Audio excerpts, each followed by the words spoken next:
आइए latest global terrorism index के चौंकाने वाले नतीजों पर एक नजर डालते हैं।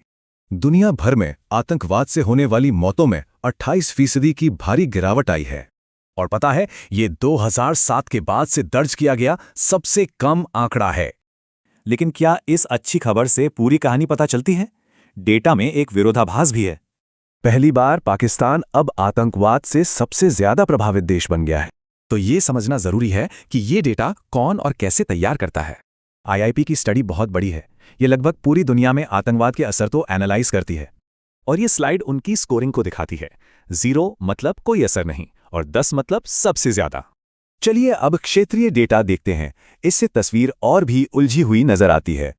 टॉप 10 सबसे ज्यादा प्रभावित देशों में से 6 सिर्फ एक ही इलाके में है, और वो इलाका है सब सहारन अफ्रीका, जो अब ग्लोबल टेररिज्म का सेंटर बन गया है।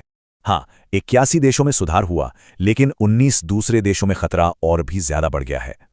अब जो सबसे दिलचस्प है वो है सबसे प्रभावित देशों की नई रैंकिंग। और एक अंदाजे के लिए इस इंडेक्स में भारत 13वें स्थान पर है। पाकिस्तान की टॉप रैंकिंग की वजह है जानलेवा हमलों में एक बड़ी बढ़ोतरी। असल में अब सिर्फ 5 देश ही आतंकवाद से होने वाली 70% मौतों के लिए जिम्मेदार हैं। रिपोर्ट में उन ग्रुप्स की भी पहचान की गई है जो सबसे ज्यादा हिंसा के लिए जिम्मेदार हैं। इस्लामिक स्टेट तालिबान को पीछे छोड़कर दुनिया का सबसे घातक आतंकी समूह बन गया है। तो ये सब हमें वैश्विक सुरक्षा के भविष्य के बारे में एक बहुत जरूरी सवाल पर लाकर छोड़ देता है।